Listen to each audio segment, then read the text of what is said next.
Hay un tipo de petición que no asciende, no porque Dios la rechace, sino porque la petición nace en un lugar que no tiene paso. Tú conoces ese lugar, es silencioso, tiene apariencia de reverencia, pero por dentro se parece más a una retirada que a la fe. Pides y antes de que termine la frase, algo en ti ya se prepara para no recibir. Es un mecanismo antiguo, no es teológico, es psicológico, no sucede en la boca, sucede en el cuerpo. La petición sale, pero sale con un freno. Una parte de ti intenta creer, otra parte intenta protegerse, porque esperar duele cuando ya te has decepcionado muchas veces, y la mente humana aprende rápido, prefiere la resignación a una esperanza que humilla. Entonces oras y mantienes distancia, hablas con Dios, pero como quien está frente a una autoridad impredecible. Lo llamas Padre, pero por dentro te sientes un extraño. Pides como quien no está seguro de tener permiso, y tu oración empieza a convertirse en una forma de autocontrol emocional. Pides sin comprometerte con la posibilidad real de una respuesta. Pides para aliviar la culpa de no pedir. Pides para sentir que hiciste tu parte. Pides, pero no te involucras. Y aquí está la parte que casi nadie quiere ver. Lo que llamas humildad muchas veces es solo miedo a frustrarte de nuevo, miedo a desear con claridad, miedo a exponerte al riesgo de ser atendido y no saber qué hacer con eso. Porque recibir también desordena. Recibir quita la excusa. Recibir llama a la responsabilidad. Recibir te pone en movimiento. ¿Ya notaste cómo algunas personas dicen que quieren, pero viven como si no quisieran? Piden cambio, pero defienden cada hábito. Piden paz, pero alimentan la guerra interna. Piden luz, pero siguen apegadas al personaje que aprendieron a ser. Y cuando la respuesta se acerca, sienten una incomodidad extraña, como si algo en ellas dijera, ahora no, todavía no, esto es demasiado grande. El problema no es la falta de fe, es la fe dividida, y la fe dividida no es un pecado moral, es una identidad partida. La tradición gnóstica siempre señaló esto: el ser humano no sufre solo porque no tiene, sufre porque no sabe desde dónde está viviendo. Cree que está pidiendo desde el espíritu, pero muchas veces está pidiendo desde el trauma. Cree que está orando desde la confianza, pero está orando desde un sistema interno de defensa que nació en la infancia, en las pérdidas, en los no de la vida, en la sensación repetida de que el amor y la provisión son cosas inestables. Aprendes temprano a adaptarte, aprendes a no pedir demasiado, aprendes a no depender, aprendes a no mostrar necesidad, aprendes a poner una sonrisa donde había hambre, y luego llamas a esa adaptación madurez. Pero un día te das cuenta, tu madurez se convirtió en una armadura, y cuando intentas entrar en lo sagrado, entras armado. La petición se vuelve una negociación. Si es tu voluntad, si lo merezco, si lo estoy haciendo bien, si no estoy estorbando, si no estoy siendo egoísta. Y lo que parece reverente es en realidad un intento de controlar el resultado, porque en el fondo no confías en el vínculo, confías en tu desempeño, y pedir por desempeño es seguir del lado de afuera del templo. Jesús dice, pidan en un mundo donde las personas estaban cansadas, presionadas, confundidas, llenas de reglas y llenas de miedo. No está enseñando un truco, está revelando un funcionamiento. Está diciendo, existe un modo de acceso, existe un modo de contacto, existe una forma de tocar lo invisible que no depende de tu teatralidad, ni de tu desesperación, ni de tu perfección. Depende del lugar interno desde el cual hablas, y eso es brutal porque desplaza la cuestión. El problema no es Dios no responde. El problema es quién está pidiendo, no tu nombre social, no tu imagen religiosa, no el personaje que construiste para sobrevivir. Quien pide es tu identidad interna. Y por eso dos personas pueden decir las mismas palabras, pero una tiene paso y la otra no. Una pide como hijo, la otra pide como huérfano, una pide como quien pertenece, la otra pide como quien intenta ser aceptado. La diferencia es invisible por fuera, pero por dentro lo es todo. Puedes sentirlo ahora. Cuando imaginas a Dios, ¿qué aparece primero? ¿Un rostro acogedor o una balanza? ¿Un espacio abierto o una puerta estrecha? ¿Un padre o un evaluador? Porque tu imagen de Dios no es solo teología, es un espejo. Revela tu estado. Revela si estás en casa o si sigues afuera, intentando demostrar que mereces entrar. Y aquí viene un giro incómodo. La mayoría de las personas no tiene un problema con Dios, tiene un problema con el permiso. Su corazón no está en guerra con el cielo, está en guerra con su propia dignidad. cargan una vergüenza estructural, una sensación íntima de inadecuación e intentan resolver eso con oración. Pero la oración no sirve para arreglar la vergüenza cuando la vergüenza es la base de la petición. La petición de la vergüenza siempre viene con una frase oculta: no soy suficiente. Entonces, incluso cuando la respuesta llega a un corazón que no sabe recibir. Y eso se vuelve un ciclo. La persona pide, recibe una señal, pero la interpreta como coincidencia. Recibe una puerta, pero la considera demasiado pequeña. Recibe un movimiento interno, pero desconfía. Y al final concluye: no pasó nada. Pero pasó. Pasó, solo que no lo reconoció, porque el reconocimiento exige presencia y la presencia exige confianza. Pedir, en el sentido gnóstico, es un acto de recordar. No recordar mentalmente, como quien repite doctrina. Recordar existencialmente, como quien despierta dentro del propio pecho. Es recordar el vínculo, es recordar el acceso, es recordar que el reino no es un lugar distante, es una realidad interior que se abre cuando estás entero, y estar entero es raro, porque la mayoría vive fragmentada. Una parte quiere a Dios, otra parte quiere control, una parte quiere transformación, otra parte quiere seguir siendo la misma, una parte quiere verdad, otra parte quiere comodidad. Y el cielo no negocia con fragmentos. El cielo responde a lo que es entero, no entero en el sentido de perfecto, entero en el sentido de no dividido. Hay una diferencia entre desear y suplicar. Suplicar es desear con miedo, suplicar es desear sin suelo, suplicar es desear intentando manipular el resultado. El suplicante intenta usar palabras para producir seguridad, intenta convencer a lo invisible porque no siente lo invisible como vínculo. En cambio, la petición verdadera es otro tipo de sonido. No tiene prisa por justificarse, no necesita probar nada, no se adorna, es directa, no por arrogancia, sino por verdad. Nace cuando dejas de actuar, y eso es lo que asusta. La oración verdadera quita tu teatro, te pone frente a ti mismo, revela si de verdad quieres, revela si estás dispuesto a sostener las consecuencias de lo que pides, porque lo que pides mueve tu vida real. Si pides paz, tendrás que soltar el vicio del conflicto. Si pides claridad, tendrás que enfrentar aquello que has estado evitando ver. Si pides provisión, tal vez tengas que abandonar la identidad de víctima que te daba cierto tipo de protección. Si pides amor, tal vez tengas que desmontar las barreras que te hacían sentir seguro. El problema no es que Dios responda. El problema es que tú sobrevivas a la respuesta sin volver a tu viejo mecanismo. Entonces la mente crea una petición débil, vaga, demasiado espiritualizada. Bendíceme, ayúdame, cuida de mí. Parece piadoso, pero es una forma de no comprometerse con nada concreto. La espiritualidad vaga sirve como niebla. En la niebla no tienes que decidir, en la niebla no tienes que cambiar, en la niebla puedes seguir siendo el mismo y aún así sentir que estás buscando. Pero Jesús no llama a la niebla, llama a la puerta, y la puerta exige posición, exige que estés presente. Exige que te acerques sin esconderte detrás del lenguaje. Exige que dejes de tratar lo sagrado como un mostrador de favores y empieces a tratarlo como un vínculo que te transforma. Aquí es donde pidan deja de ser un consejo y se vuelve un confrontamiento, porque pedir de verdad revela aquello que aún no quieres admitir. No le tienes miedo al silencio de Dios, le tienes miedo al silencio dentro de ti. Tienes miedo de quedarte lo suficientemente quieto como para darte cuenta de que tu oración muchas veces es un intento de escapar del vacío, no de atravesarlo. Usas palabras para no sentir, usas peticiones para evitar el encuentro. Hablas, hablas, hablas, y nunca permaneces el tiempo suficiente para ser tocado. Y, sin darte cuenta, conviertes la oración en ruido.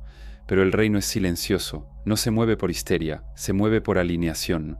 El problema no es orar poco, el problema es orar dividido. Existe un tipo de petición que no necesita ser larga, solo necesita ser verdadera.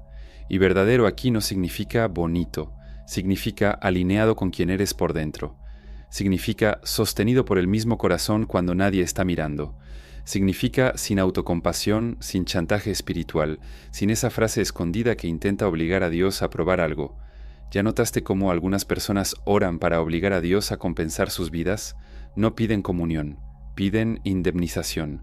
Dicen, Padre, pero el tono interno es de reclamo. Mira todo lo que sufrí, ahora dame. Eso no es oración, es un proceso interno de resentimiento intentando disfrazarse de fe. Y el resentimiento no pide, El resentimiento exige. La diferencia es sutil pero decisiva. Pedir como hijo no es exigir y tampoco es mendigar, es estar en el lugar correcto, y el lugar correcto no es moralista, es ontológico, es un estado de pertenencia, es la sensación interna de que no estás hablando con un extraño, estás hablando con la fuente, estás hablando desde dentro del vínculo, no intentando crear un vínculo a través del esfuerzo, pero para llegar a ese lugar necesitas enfrentar lo que te lo impide, el mecanismo del huérfano. El huérfano espiritual puede ir a la iglesia, puede estudiar, puede ayunar, puede citar versículos, puede parecer muy devoto, pero por dentro sigue solo, sigue intentando merecer, sigue interpretando el retraso como rechazo, sigue leyendo la vida como una prueba, y por eso pide con ansiedad, y la ansiedad distorsiona cualquier petición. La ansiedad acelera, exagera, dramatiza, crea urgencia donde debería haber presencia. La ansiedad no confía en el tiempo de lo invisible. La ansiedad quiere garantías antes de abrir el corazón, y el reino no da garantías. Da puertas. Lo que haces con las puertas revela quién eres. Cuando una puerta se abre, notas un detalle. El miedo no desaparece, solo cambia de función. Deja de ser un muro y se convierte en una prueba de realidad. Sientes miedo y aún así avanzas. Sientes miedo y aún así confías. Eso es fe. La fe no es sentir certeza. La fe es actuar sin necesitar certeza emocional. Y aquí es donde el primer capítulo necesita dejarte con un nudo en la garganta. Tal vez no estés siendo rechazado. Tal vez estés siendo confrontado. Tal vez el cielo esté intentando colocarte en el lugar interno de hijo, y tú sigues insistiendo en el lugar interno de siervo con miedo. Tal vez la demora no sea castigo. Tal vez sea el tiempo necesario para que tu identidad deje de pedir como extraña y empiece a pedir como perteneciente. Porque en el fondo la pregunta no es ¿Dios me va a dar? La pregunta es ¿vas a soportar lo real? ¿Vas a soportar recibir sin volver a disminuirte?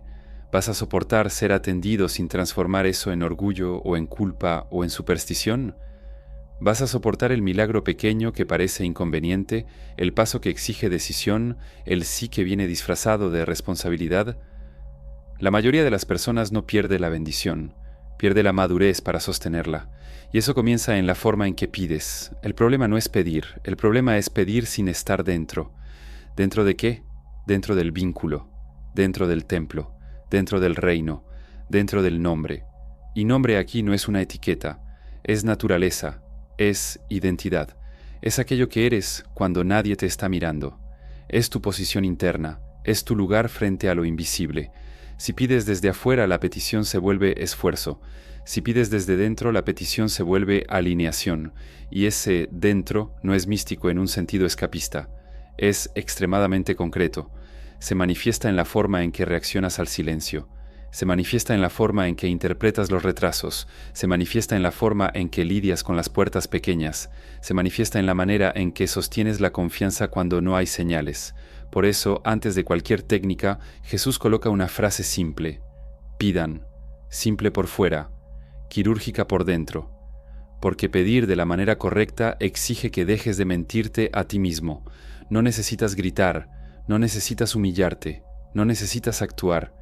Necesitas estar entero, necesitas posicionarte, necesitas pedir sin cargar el rechazo dentro del pecho, y tal vez, solo tal vez, lo que le falta a tu oración no es fuerza, es lugar. Si aún pides como quien no pertenece, seguirás viviendo como quien no pertenece, incluso si lo tienes todo alrededor, porque el reino no comienza cuando recibes cosas, el reino comienza cuando recibes posición, y cuando la posición cambia, la petición cambia, y cuando la petición cambia, ya no oras desde afuera.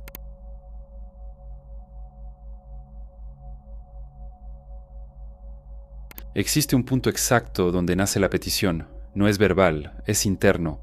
Antes de cualquier palabra, antes de cualquier intención consciente, algo en ti ya decidió desde dónde vas a hablar, y ese desde dónde lo determina todo.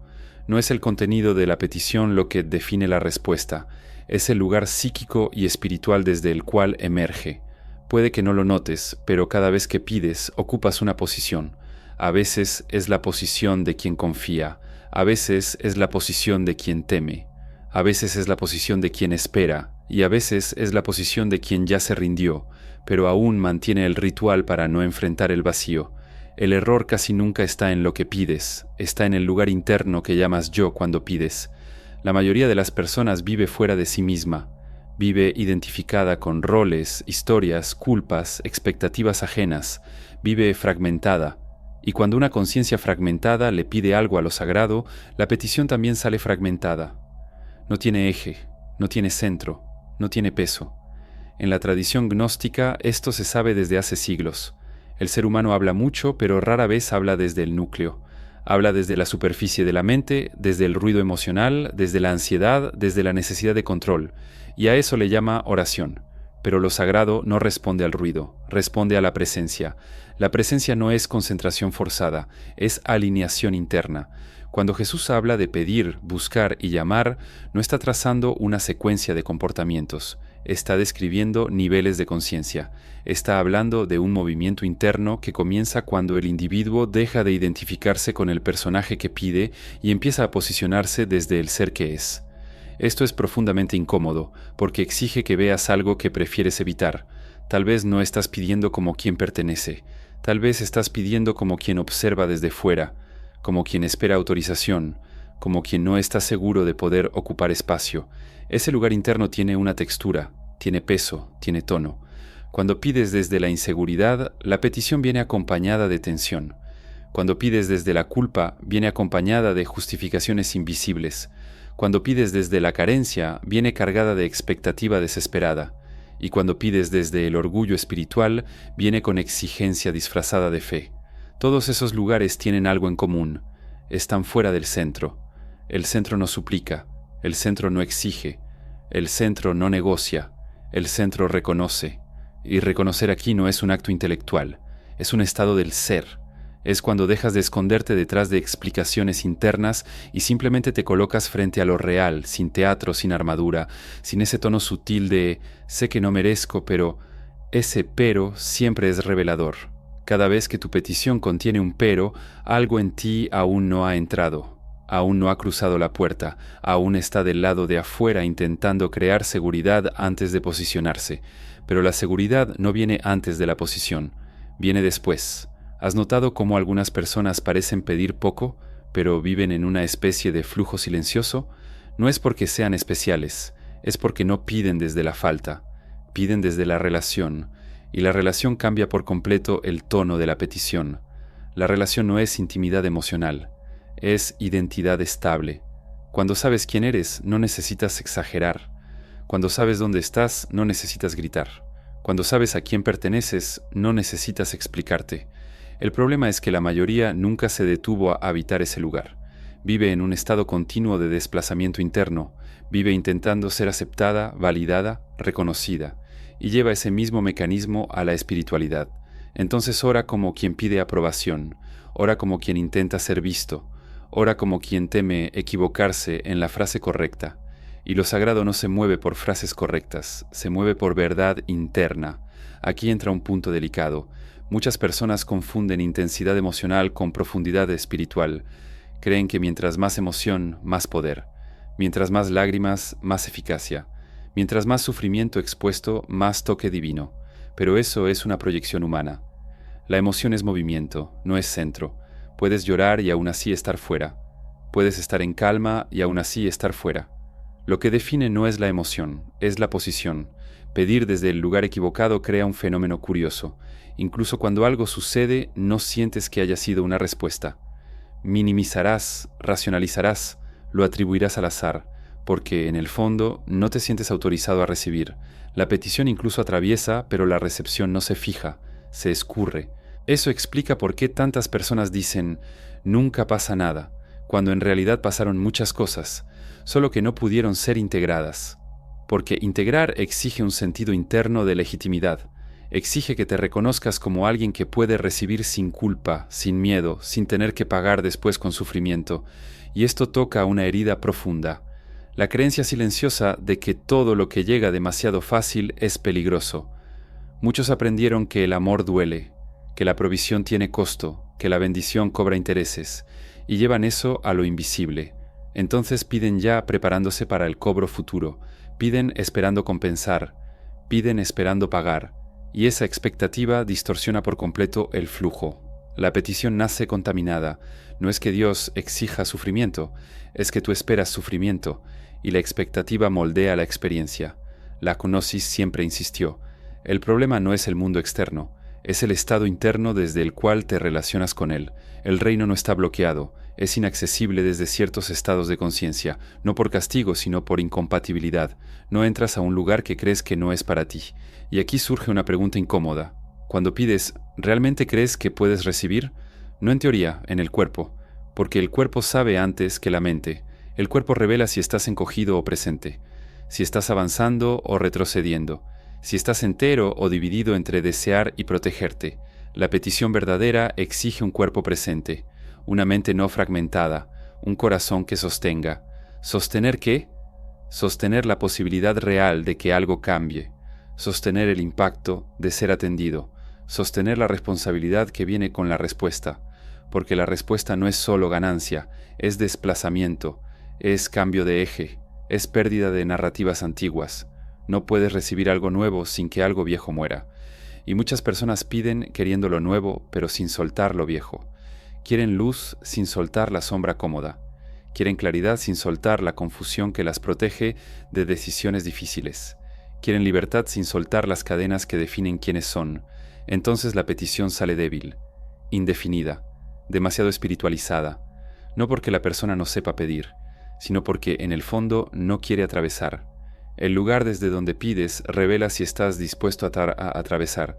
Pedir desde el centro es aceptar la pérdida, es aceptar que la respuesta puede desarmar estructuras internas, es aceptar que Dios no responde para preservar personajes, responde para revelar lo real, y lo real no negocia con tu imagen. Por eso, cuando Jesús habla, no dice, aprendan las palabras correctas. Dice, entren al reino, entren al lugar, entren a la posición. La petición solo tiene sentido después de la entrada. Quien pide antes de entrar, pide desde afuera, y pedir desde afuera crea una espiritualidad de observador.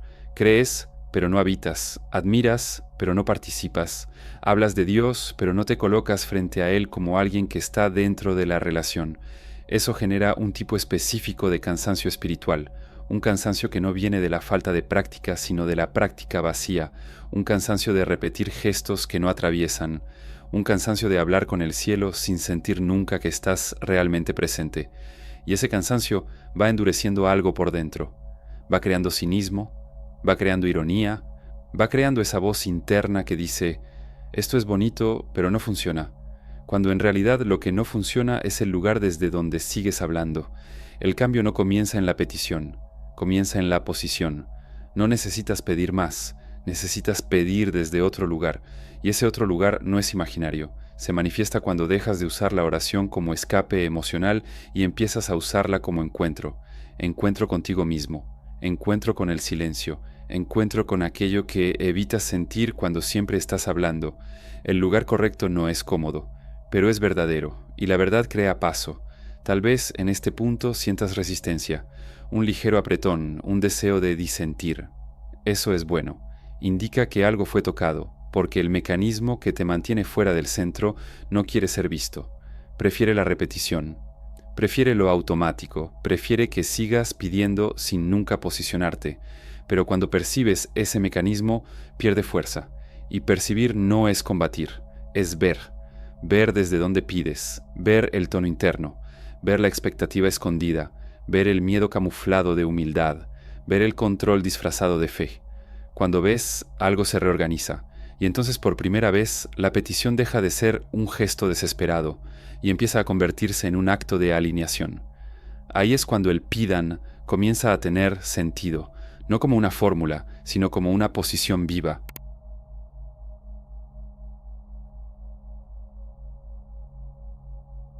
Existe un error sutil que atravesó siglos. Las personas escucharon una frase viva y la convirtieron en técnica.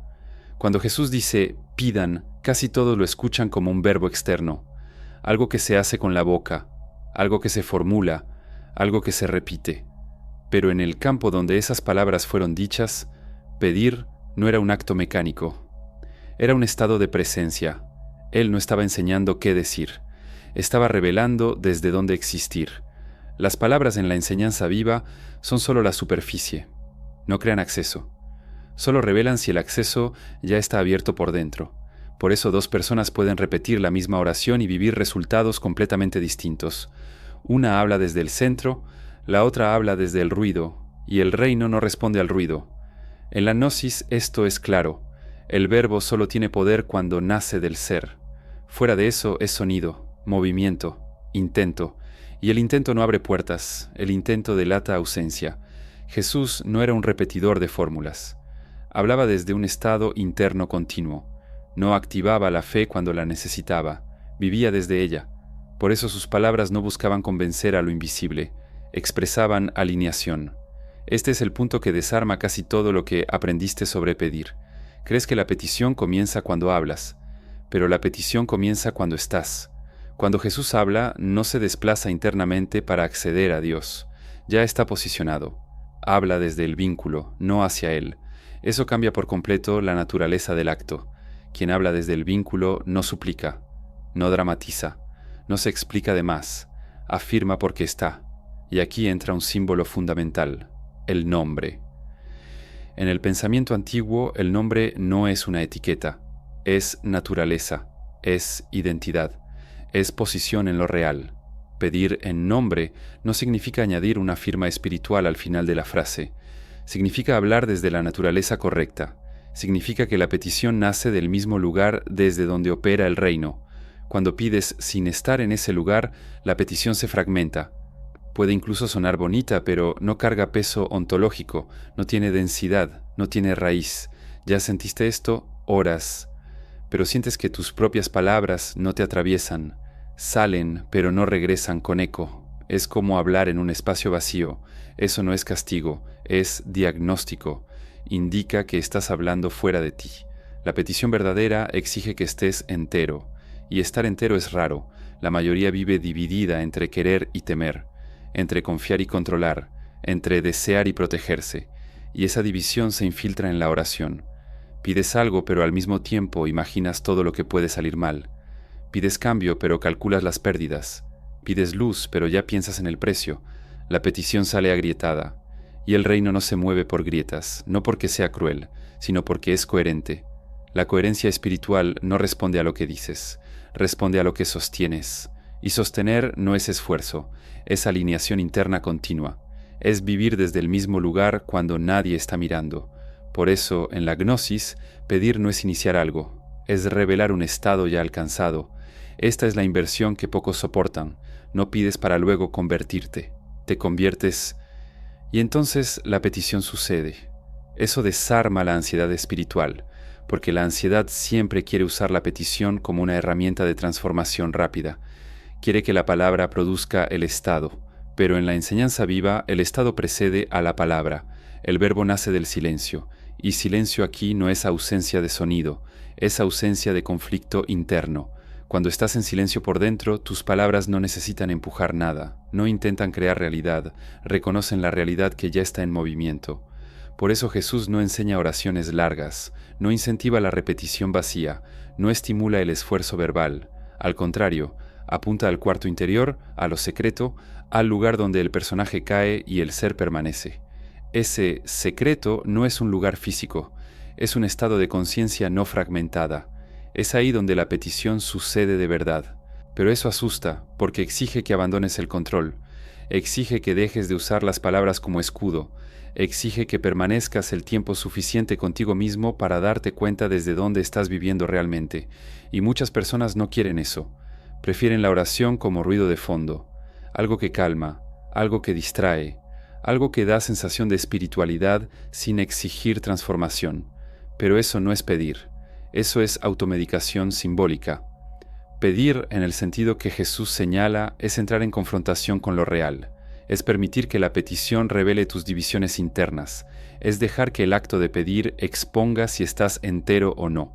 Por eso, cuando alguien pide de verdad, algo siempre se mueve por dentro antes de cualquier respuesta externa.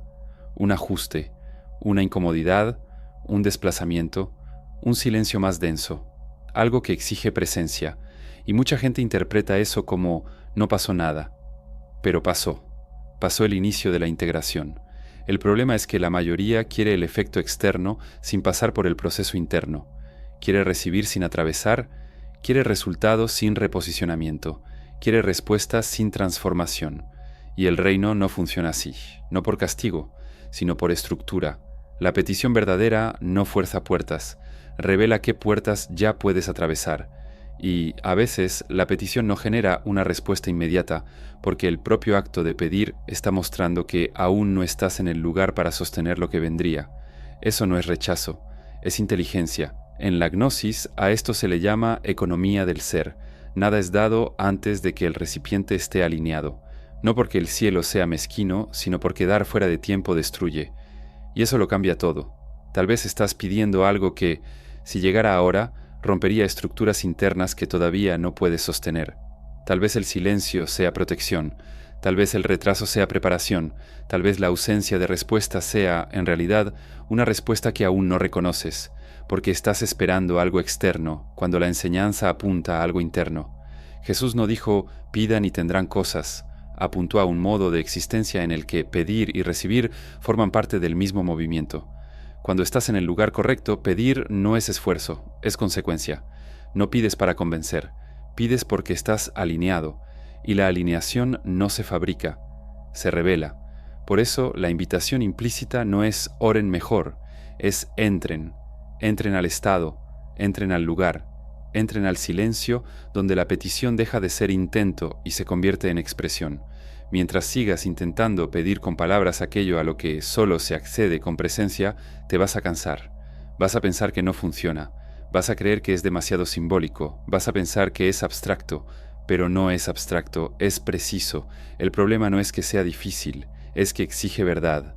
Y la verdad desarma personajes. Tal vez por eso tanta gente prefiere técnicas. Las técnicas preservan al personaje, los estados lo disuelven. Y disolver duele. Porque pierdes historias. Pierdes justificaciones, pierdes la identidad que se apoyaba en la carencia, pero lo que surge después no es vacío, es centro, y desde el centro, la petición sucede casi sin palabras, y cuando las palabras llegan ya no piden para crear algo, solo acompañan lo que ya está en movimiento. Eso es a lo que pidan realmente apunta, no a lo que dices, sino a quién eres cuando lo dices.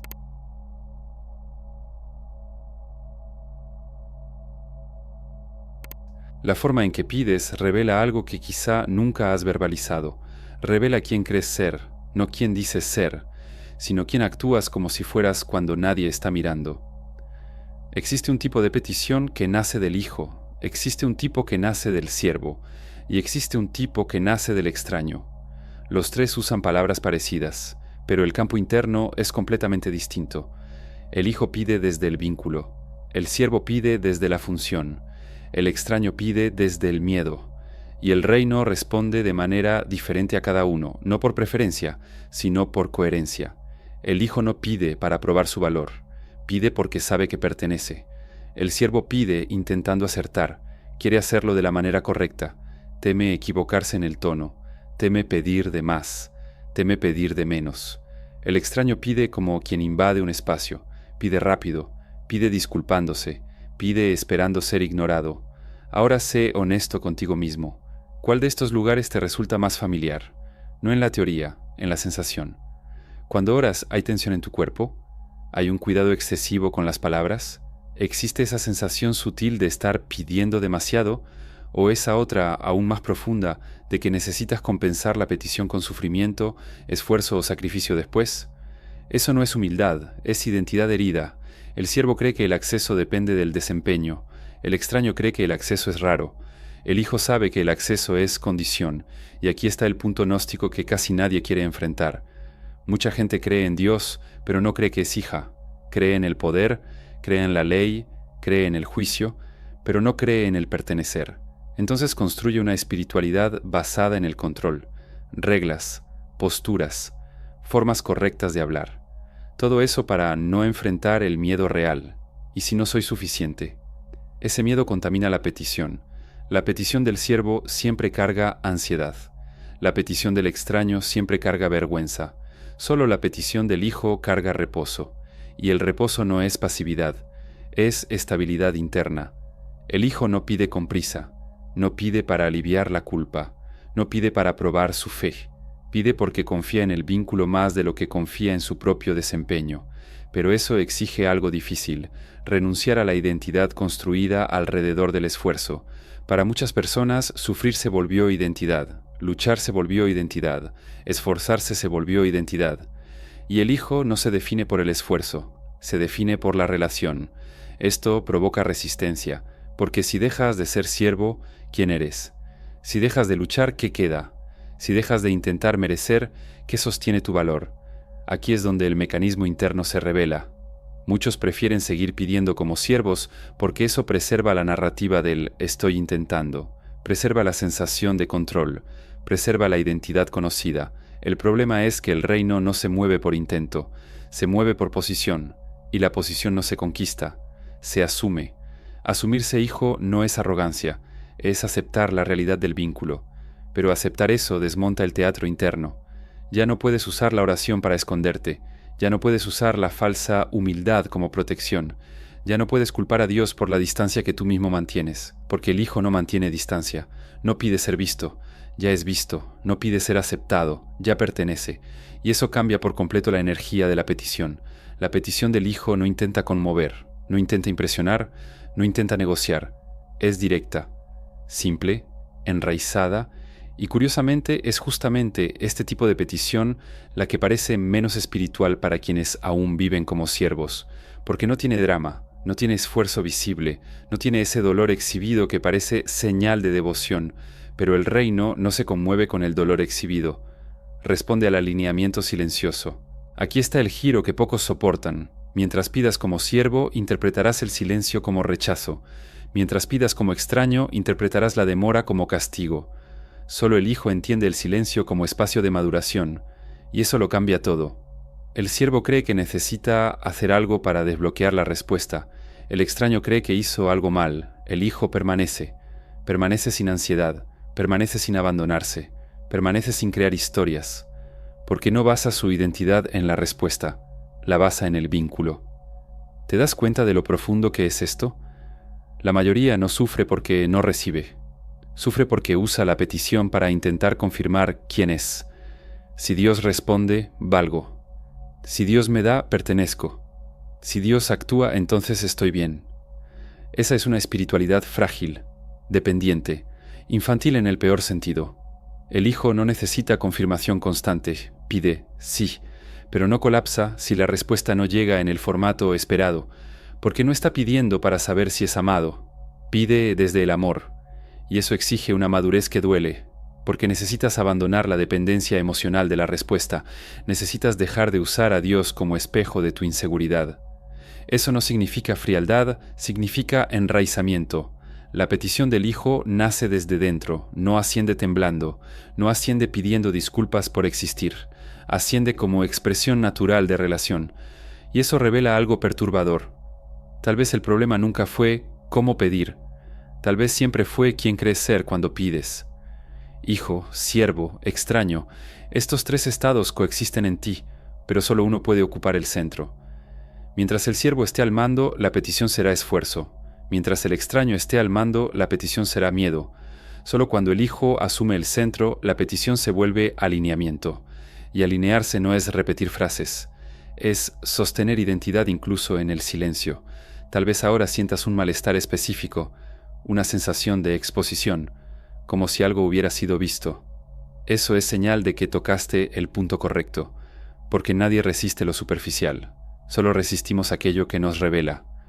La invitación implícita aquí no es hora diferente, es ocupa otro lugar. Deja de pedir para ser aceptado, deja de pedir para merecer, deja de pedir como quien está del lado de afuera, entra. Y cuando entres, percibe algo simple y aterrador.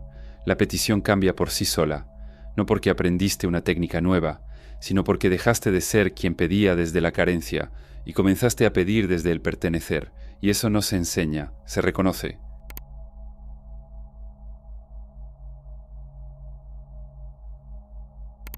Buscar no es una actividad cómoda, nunca lo fue. La mente moderna convirtió el buscar en curiosidad espiritual. Leer más, ver más, entender mejor, juntar piezas, crear mapas, Pero eso es solo movimiento horizontal, es desplazamiento sin riesgo, es acumular lenguaje para no atravesar la experiencia. En la enseñanza viva, buscar no es ir tras algo externo, es soportar lo que empieza a moverse dentro después de que pides desde el lugar correcto. Por eso casi nadie busca de verdad, porque buscar no te da respuestas inmediatas, te da fricción. Cuando Jesús habla de buscar, no está diciendo, ve por información, está diciendo, permanece presente mientras algo en ti necesita cambiar para sostener lo que pediste. Buscar es el intervalo entre la petición y la respuesta, y ese intervalo no está vacío, es el campo de la transformación. La mayoría abandona aquí, porque lo que sucede en ese espacio no es agradable. El ego pierde centralidad, las justificaciones empiezan a fallar, los antiguos mecanismos de control ya no funcionan.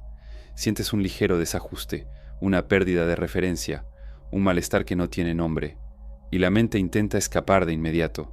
Lo llama confusión, lo llama ataque espiritual, lo llama error, lo llama esto no está funcionando, pero muchas veces eso es exactamente lo que sí está funcionando. Buscar es cuando te das cuenta de que pedir no fue el final del proceso, sino el inicio de la exposición. Ahora algo en ti necesita alinearse. Ahora la petición empieza a pedirte cosas.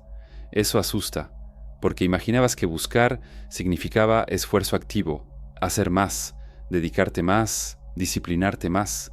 Pero en el nivel profundo, buscar es aguantar sin huir, aguantar quedarte donde estás sin volver a los viejos automatismos, aguantar no anestesiarte, aguantar no distraerte, aguantar no convertir el proceso en teoría.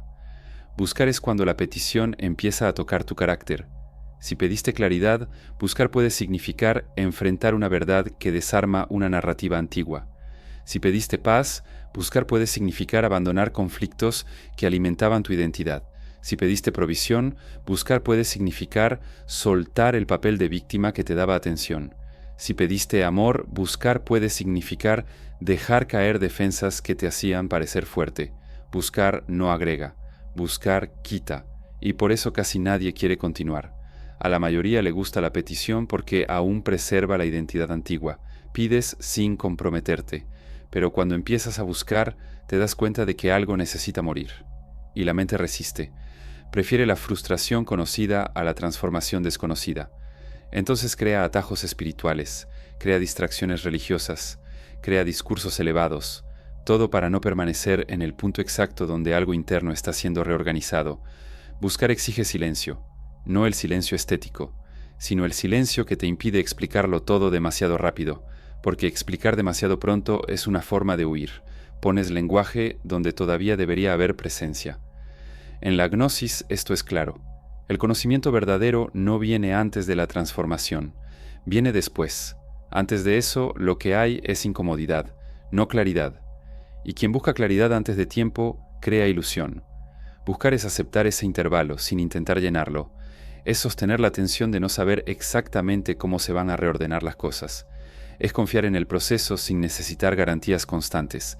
Es dejar de pedir señales todo el tiempo. Porque pedir señales es muchas veces un intento de recuperar el control.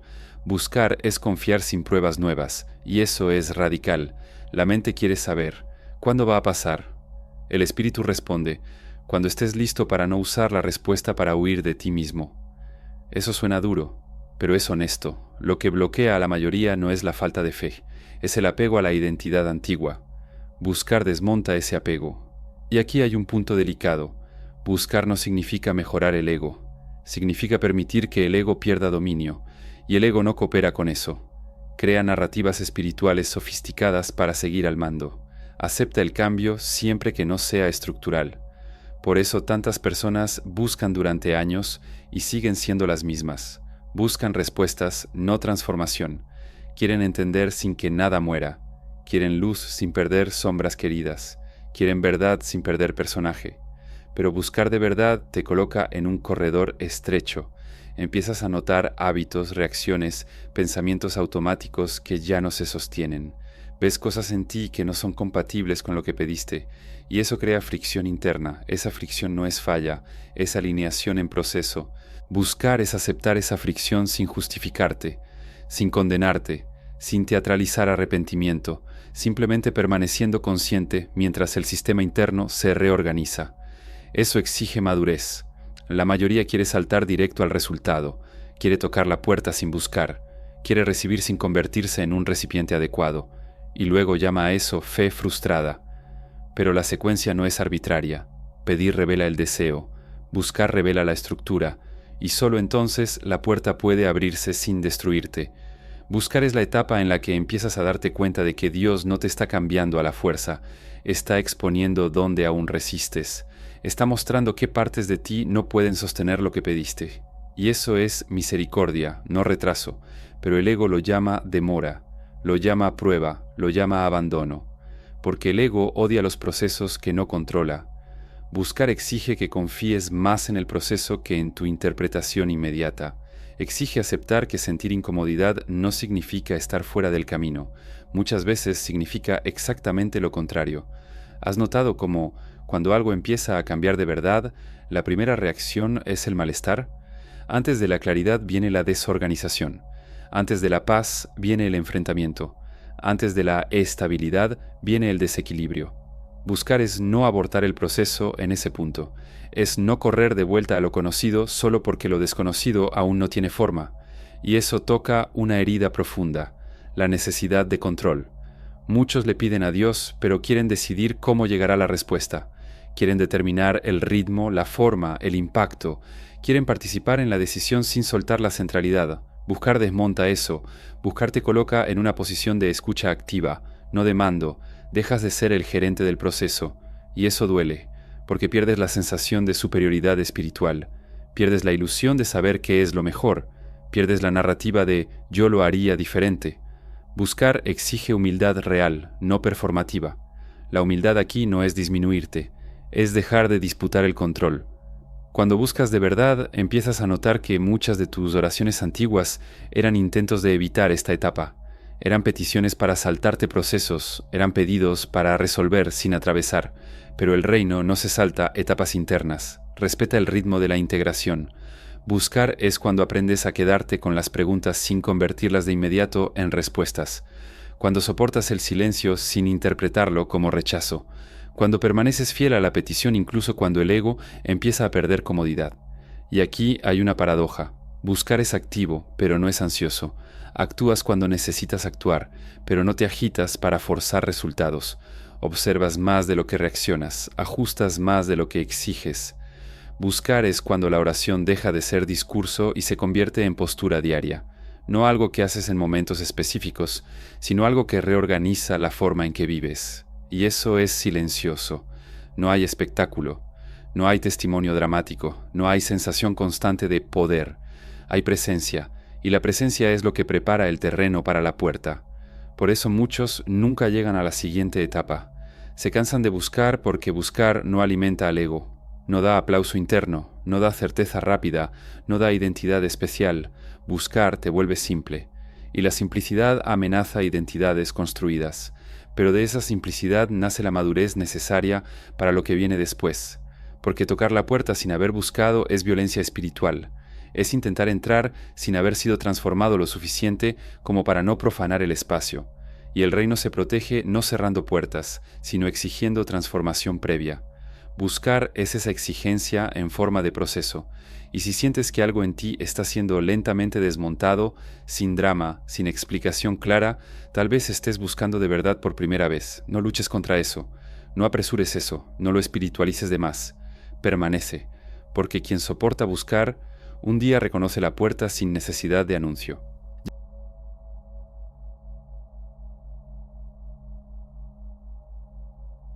Llamar a la puerta nunca fue sobre insistir. Esa lectura es humana, ansiosa, infantil. Insistir es repetir esperando cansar al otro.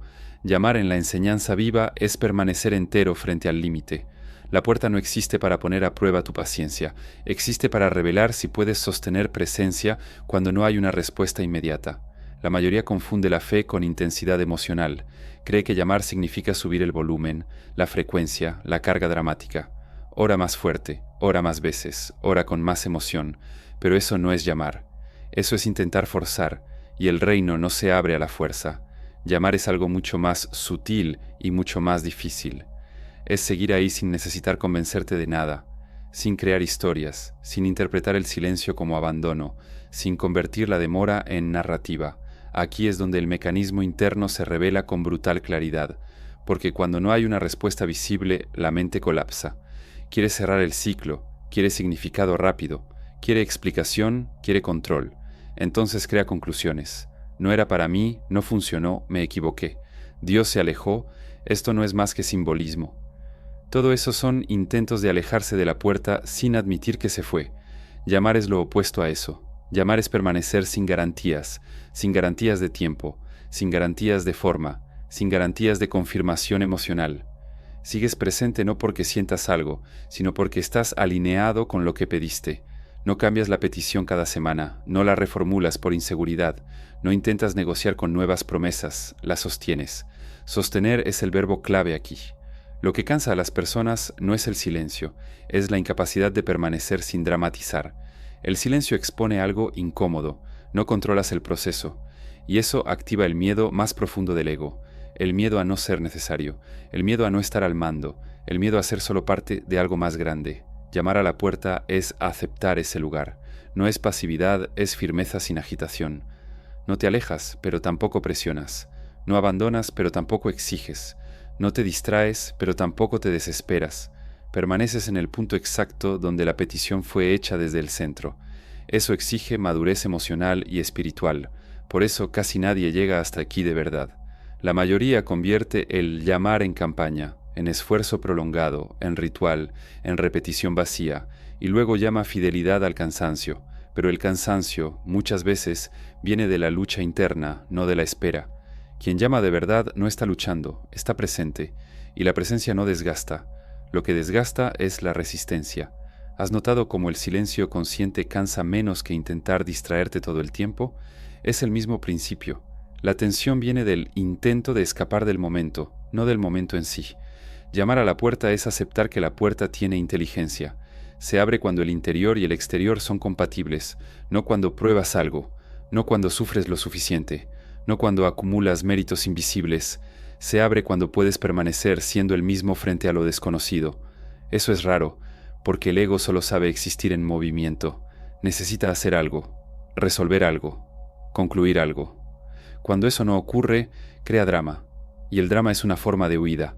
Llamar es no huir, es seguir yendo al mismo lugar interno sin necesidad de animarte artificialmente, sin necesidad de sentir algo especial, sin necesitar señales nuevas cada semana. No vuelves a pedir porque dudas, simplemente permaneces en la petición original. Y aquí hay un detalle crucial. Llamar no significa repetir verbalmente la petición infinitas veces. Muchas veces repetir es señal de ansiedad. Llamar es no abandonar la posición. Vives desde la petición. Si pediste claridad, vives con más honestidad, incluso sin respuestas externas. Si pediste paz, empiezas a rechazar conflictos inútiles, incluso sin una sensación inmediata de alivio. Si pediste provisión, actúas con dignidad y responsabilidad, incluso sin garantías. Eso es llamar. Es alinear la vida con la petición sin exigir que el resultado aparezca antes de la madurez. Por eso tanta gente se rinde aquí, porque llamar revela si la petición era real o solo un deseo emocional. Revela si querías transformación o solo alivio rápido. La puerta no se abre para aliviar la ansiedad, se abre para confirmar alineación, y eso lo cambia todo. Cuando entiendes esto, algo en ti se relaja, no en el sentido de rendirse, sino en el sentido de dejar de pelear contra el proceso. Dejas de tratar el silencio como enemigo, dejas de interpretar cada día sin respuesta como fracaso, empiezas a notar algo extraño. El tiempo se siente diferente, la urgencia disminuye, la obsesión desaparece.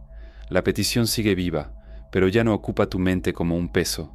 Se vuelve fondo, no centro ansioso. Eso es señal de maduración. Y la maduración es lo que la puerta espera. No porque la puerta sea cruel, sino porque lo que hay detrás de ella exige estructura interna. Imagina si todo lo que pediste llegara de inmediato, en el momento en que aún estabas fragmentado, ansioso, carente, intentando probar valor. Convertirías la respuesta en un nuevo mecanismo de control, o en una nueva fuente de miedo, o en una nueva identidad frágil. La demora protege la petición. Llamar a la puerta es confiar en eso, pero confiar de verdad, no como discurso. Confiar viviendo, Confiar permaneciendo. Confiar sin necesidad de explicarle a nadie lo que estás haciendo. Confiar sin convertir el proceso en testimonio. Por eso esta etapa es solitaria. Pocos entienden a quien permanece sin drama, pocos respetan a quien no se agita.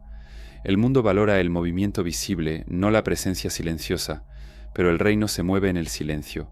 Y aquí ocurre algo importante. Cuando llamas de esta manera, algo dentro de ti empieza a alinearse de forma definitiva. El miedo a no recibir pierde fuerza. La necesidad de confirmación externa se debilita. Empiezas a darte cuenta de que, incluso antes de que la puerta se abra, ya no eres el mismo que pidió. Y esa es la señal más clara de que el proceso está funcionando, porque la respuesta no llega solo para darte algo, llega para confirmarte en otro lugar interno.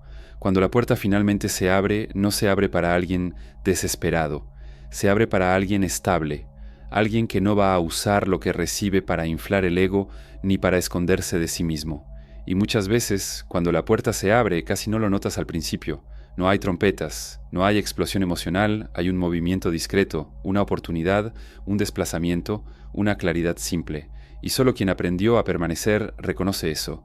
Por eso Jesús habla de llamar, no de forzar, de permanecer, no de presionar. Llamar es la etapa de la confianza silenciosa. Y si llegaste hasta aquí, algo en ti ya lo sabe. Lo más difícil no fue pedir, no fue buscar, fue no abandonar la puerta.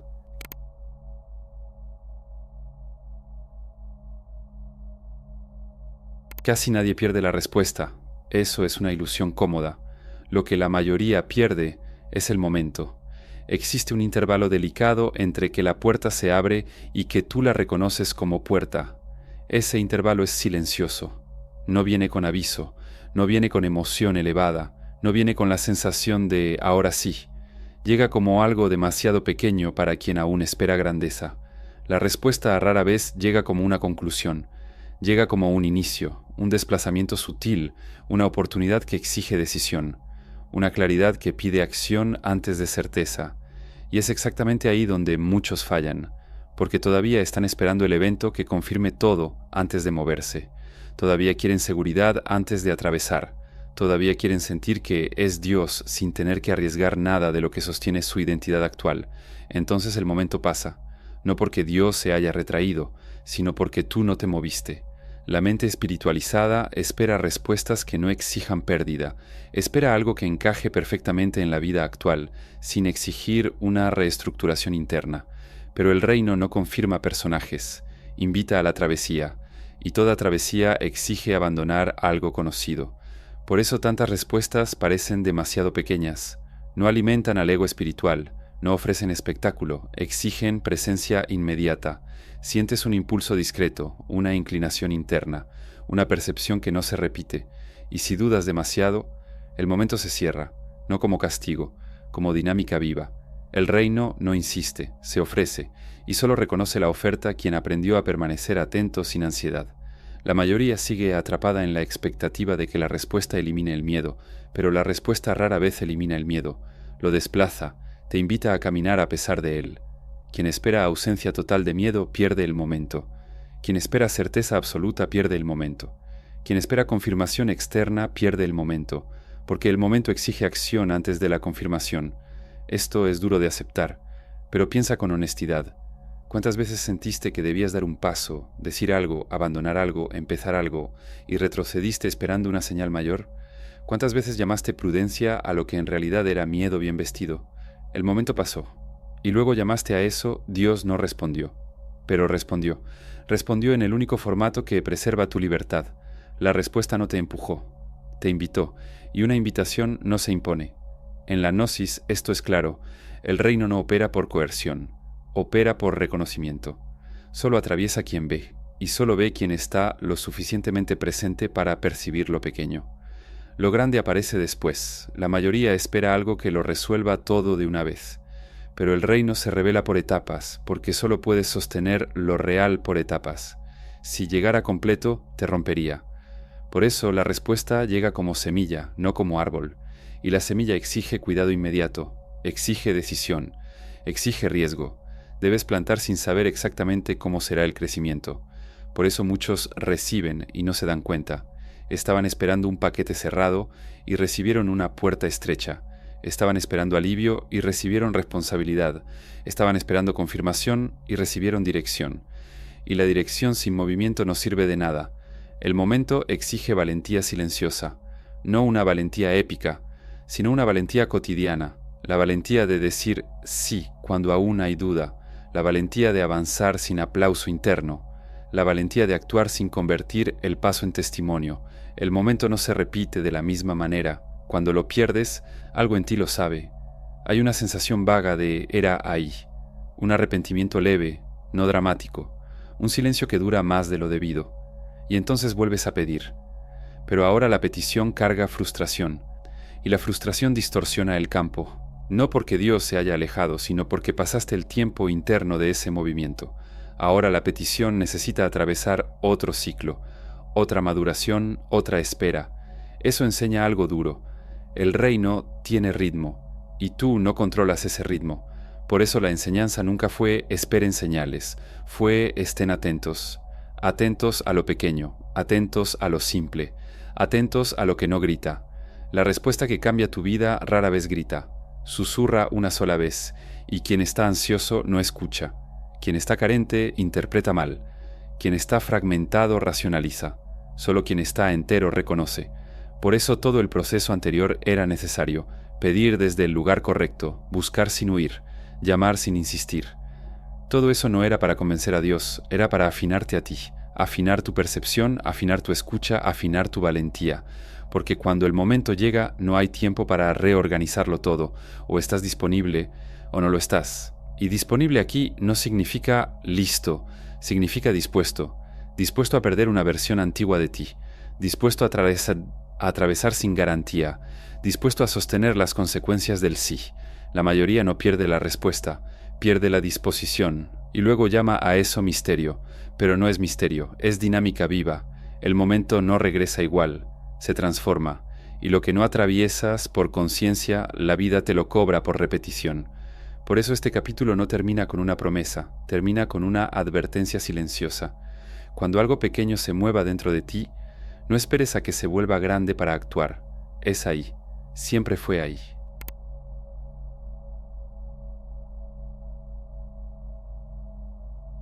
Existe un momento silencioso en el que te das cuenta, ya no estás pidiendo de la misma manera.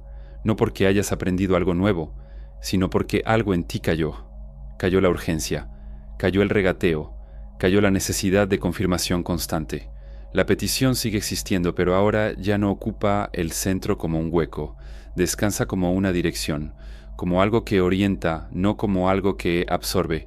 Esa es la señal más clara de que el reino se acercó, no porque hayas recibido todo, sino porque cambiaste de lugar. La petición cambió porque tú cambiaste. Antes pedías para llenar vacíos, ahora pides desde la presencia. Antes pedías intentando controlar el resultado, ahora pides dispuesto a atravesar el proceso. Antes pedías con miedo a perder, ahora pides sabiendo que algo siempre quedará atrás. Y eso ya no te paraliza. El reino no se acerca cuando aciertas la frase, se acerca cuando dejas de usar la petición como anestesia, porque en el fondo muchas peticiones nunca fueron sobre recibir algo, fueron sobre aliviar un malestar interno. Un vacío, un miedo antiguo, una sensación de no pertenecer, y mientras la petición se use para huir del vacío, no crea paso, solo gira alrededor del mismo punto, pero cuando soportas estar entero frente al vacío, algo se reorganiza, el vacío deja de ser amenaza, se vuelve espacio, y el espacio es donde el reino entra. El error siempre fue imaginar el reino como algo que viene después de la respuesta, después de la bendición, después del cambio externo. Pero la enseñanza viva señala lo contrario. El reino se acerca cuando cambias el eje interno, no cuando tu vida se vuelve perfecta, sino cuando dejas de negociar con tu propia verdad. Ese es el punto al que casi nadie llega, porque no da estatus espiritual, no produce una narrativa bonita, no genera un testimonio llamativo, simplemente te vuelve más simple, y la simplicidad es el estado más peligroso para el ego, porque cuando te vuelves simple ya no necesitas probar nada, ya no necesitas compararte, ya no necesitas explicarte, pides menos y recibes de una manera más real, no porque Dios haya cambiado, sino porque dejaste de pedir desde el lugar equivocado. La petición verdadera no viene acompañada de desesperación, viene acompañada de claridad, y la claridad aquí no es saberlo todo, es saber dónde estás. Sabes cuándo estás pidiendo para escapar, sabes cuándo estás pidiendo para controlar, sabes cuándo estás pidiendo para postergar decisiones difíciles, y ahora sabes cuándo no lo estás haciendo.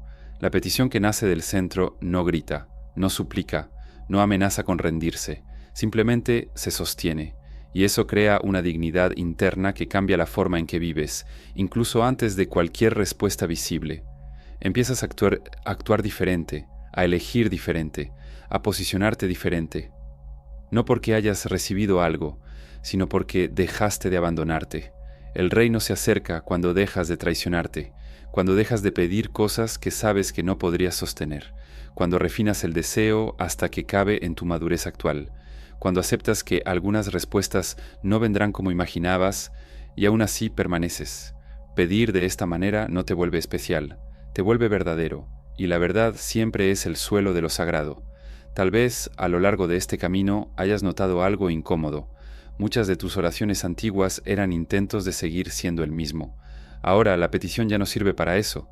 Ya no protege la vieja identidad, la expone, y eso duele, pero es un dolor limpio. No es el dolor de la frustración, es el dolor del crecimiento silencioso. Cuando la petición cambia, el reino no explota. Se acerca como coherencia, como simplicidad, como una vida menos fragmentada, y te das cuenta de que ya no necesitas pedir tanto como antes. No porque no quieras, sino porque ya no vives en un estado de carencia constante. La petición deja de ser el centro y se vuelve parte de una vida más alineada. Y tal vez ese sea el punto final que no parece final. Entiendes que el mayor error nunca fue pedir mal, fue pedir para no tener que cambiar. Ahora la petición cambió, y tú también, si esto describió algo que está ocurriendo en ti. No necesitas responder nada, no necesitas probar nada, tú ya lo sabes, y saber aquí no es información, es posición. Cuando llegue el momento, pedirás, buscarás, llamarás, sin ansiedad, sin teatro, y cuando la puerta se abra, no te sorprenderás, simplemente la cruzarás, porque en el fondo ya estabas dentro.